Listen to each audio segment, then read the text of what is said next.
Hi, I am Kager on Two Wheels, and this will be part 4 of the beginner series.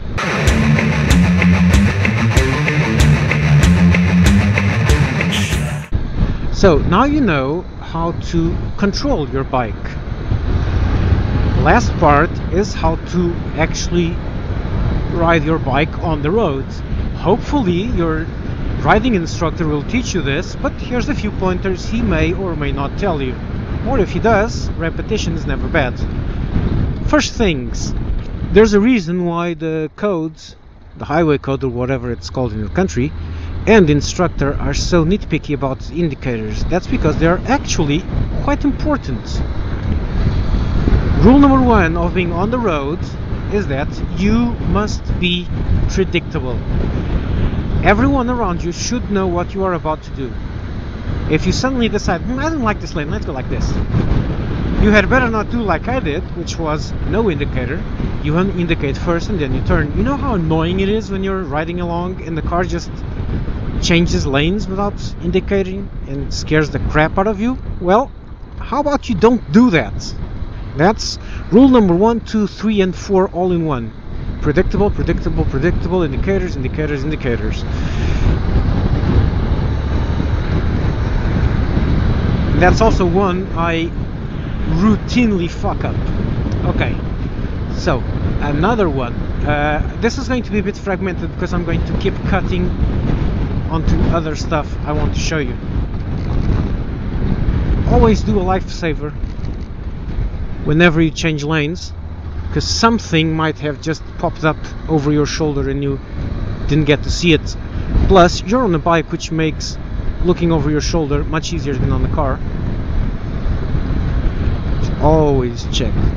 Always check, because the day you don't check is the day the car is going to be there and it's gonna hurt. Another important part about starting to ride is where to place your bike on your lane. For a car, a lane is like a rail. You only have one position, or at most you can shift a bit left or right. On the bike, this whole lane is a playground. Look, I can be here, I can be in the middle, or I can be on the right. Where you position your bike is much more important than you think. For example, in this kind of traffic, you should never stay here in the middle. Several reasons. One, the center line is always dirty with oil. But the most important one is, if you're here, meaning you're out of phase with the cars, if the car in front suddenly brakes, you can avoid him easily, because you're not aiming at him. You can just simply brake in a straight line and you're going to stop next to him. And that's why, because usually you're not going to be respecting the safety distance, because if you respect the safety distance, some other car is going to cut you off. Will just jump in front of you, so you're going to be closer than you might want. And if you're closer than you might want, you want to make sure you can brake safely, so you shift slightly to the right. And now I can ride safely relatively close to these cars, but I'm getting too close to these cars for comfort. You stay in your lane, but you're off kilter with the cars. You can do it on the right or on the left. I would advise on the right because you have more space. And then when it's possible, you can start doing stuff like this. This kind of lane splitting is not much recommended, but can save you a lot of time. You must have a dominant position on the road. If you're riding like this, here, right on the edge, cars are just going to overtake you on the right and stay there and squeeze you off. Sometimes it's worth it not staying on the far side of the lane, just slightly off into the middle, something like this. Not on the center line, but you're not off the center line, you're just like aiming with the car tires. This way you're occupying the lane, the car won't fit next to you and they won't even try. You should do this when you see someone tailgating you. If someone's really close to you, if you go like this, he's going to try to overtake you thinking you're giving him space, and it's going to create an awkward situation. If you're here, just a few centimeters off to the left, he won't fit, so he won't even try. On the car, you must also be focused and attentive, but you can be a bit lazier. On the bike, there are much more factors that you have to take into account. One of them being the road itself. On the car, the road doesn't really matter much. These lines here, they're irrelevant. Pedestrian crossings are irrelevant, except for the pedestrians, obviously.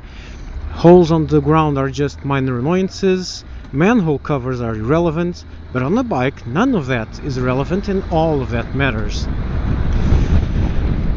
First thing you will learn, very quickly, is that road engineers are out trying to kill you.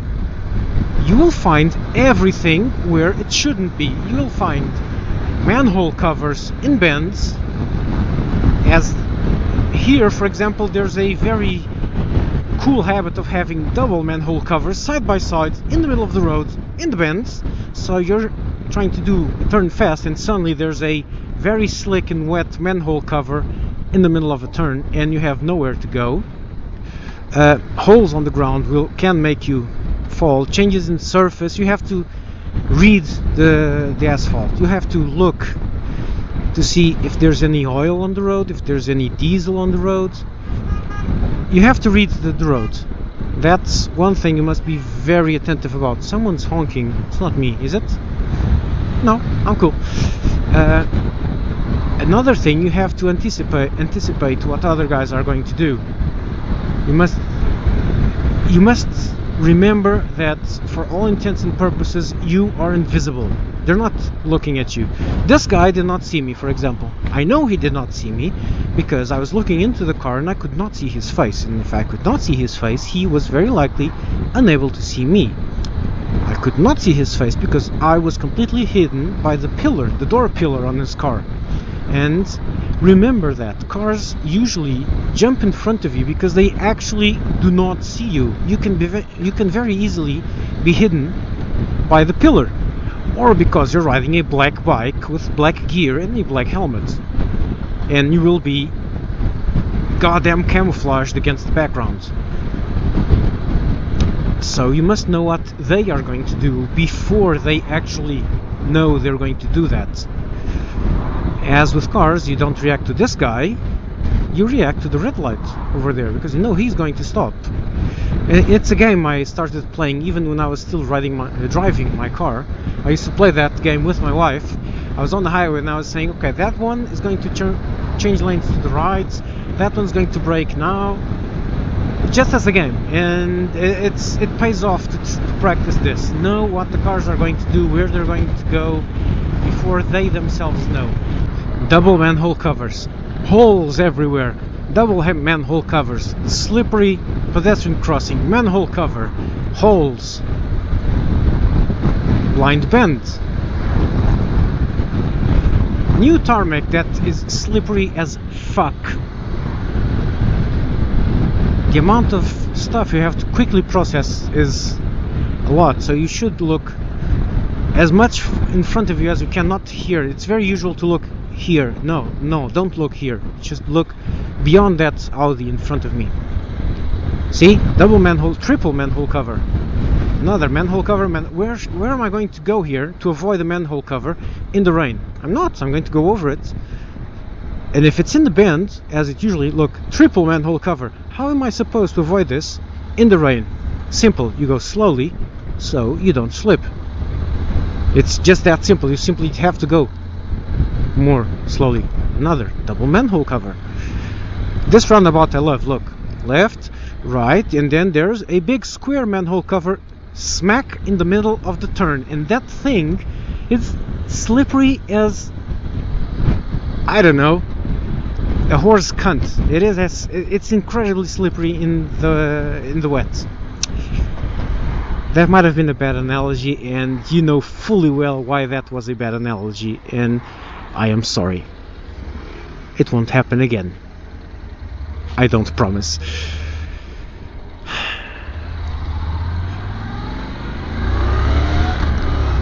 Another thing you might be wanting to do when you're starting out is follow other bikes, because if they can fit through a gap, you will most likely be able to fit too. Obviously use your own judgment, because cars move around a bit, but if you can pass, you should be able to also leave a bigger margin for you and he acts as a lightning rod. So cars see one bike going by, and for a few seconds they're aware of bikes on the roads, so they for a few seconds will be expecting you. That's why in a big caravan of bikes, if you're starting out, you should move off to the side and just do like this, so they just wave them past and then tuck in behind all of them. You'll be safer that way. The other bikers with more experience will start slowing down for things you wouldn't even notice, so you'll be safer just going on the back of a caravan. That obviously depends on the kind of motorcycle traffic you have and if they're going the same way you are, but if you can tuck in behind one, go for it. Another thing is, if you're following another biker in the same lane, don't follow directly behind him. The rules for group riding are usually go in tandem. Rider number 1 goes like here, rider number 2 goes on the other side of the road and behind, rider number 3 goes again behind, so you're like this. So in case of braking, it's just like with the cars, you have more space to brake, so you guys stop next to each other. Avoid overtaking bikes on the same lane as they are, because as I've said, the whole lane is your playground, so you never know when a bike who's on the left side of the lane will suddenly want to go onto the right side of the lane because he's thinking of filtering or something. You must be aware of that behavior from other bikers, so you avoid sharing the lane with them side by side. Always be slightly offset behind them. And avoid also weaving in your own lane, because there might be a biker next to you, because that's a whole lot of empty space. These things are not for decoration. These things can save your life. One of the things people keep not asking, and it was one of the biggest doubts I had, was how do you go up sidewalks, and can you go up sidewalks, and how tall can they be? Well, going up sidewalks is actually much simpler than you think. For example, you first have to go perpendicular, like this. See? It's really easy. The bike handles this with pretty much ease, with lots of ease. So, the whole trick is, for example, I want to go over that sidewalk. I can't go... Let's imagine this is a sidewalk here. I can't go like this. I have to go perpendicular to it, straight on. If I go diagonally, one of the tires might skip and I'm going to fall over. Another thing is you must do it in one go. If you go up a sidewalk slowly on a tall bike, with you being short, what can happen is that you get stuck halfway up the sidewalk, and then you can't reach the ground and the bike falls over, because you can't reach, your feet don't reach the ground, and so you only reach the ground when it's all over too far away, and then you fall over. And that's actually quite a common cause of stupid little drops of bikes. So you go up in one go. You make sure you have enough speed, and if you aren't very confident on your ability to control your clutch, you give it a bit of throttle, pull the clutch, and then just let your momentum take you up. And it's really easy. Just relax. The bike knows what it's doing. Don't let the steering wheel swerve too much, and up you go. Easy as pie. Look over here, I'm going to go like this over here and straight up. See, this is really tall one. See, that little jerk of mine was just me trying to lift off pressure from the front tire. Now going down usually has the same problem. I'm going just to turn the bike around on its spot on the center stand, and this might be a cool thing to show you. You grab the handlebars, you grab bike either in the front or in the rear, or some people like to grab it like this, some people like to grab it like this, depends. What you're going to do is going to tilt the bike towards you and balance it on this one, on this thing. Don't worry, the side stand will take the weight, and it's not going to fall onto you. You need quite a lot of strength to make it fall onto you.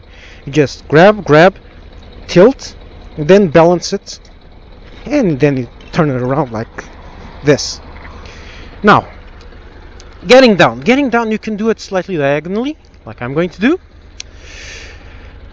And there's two ways of doing it. One is just going straight ahead. No hesitations, just like going up. Just go for it. The bike's just going to jump down No problems whatsoever. It's not going to tilt, it's not going to turn suddenly, you're not going to fall.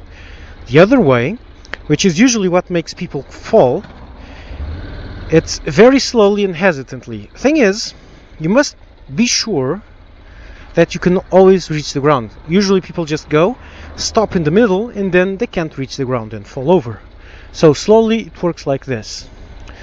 And why slowly? For example, here I want to turn left, but I can't go fast, because if I do, I'm going to go up that sidewalk over there, or I won't be able to turn left like I want to. So I'm going to drop down slowly. First, tire, look, the tire is perpendicular to the sidewalk, and then you front brake and slowly edge it down. I'm with my feet on the ground. Now front wheel is down, slowly go forward. Now here's the catch, I can't reach the ground here, so I'm going to have to pass this phase in one go. Off I go, feet off, down. Now I can reach the ground again. See, that's how you go down a tall sidewalk. And experienced riders will laugh, but this is actually quite a problem. It was quite a problem for me, so hence the small lesson. Either you just go in one go down, just fall down the sidewalk, no problem, just make sure you're as perpendicular as you can, or you go slowly like this. First the front wheel down, and then after the front wheel is completely down, then you have to go with no hesitations, or you're going to drop it.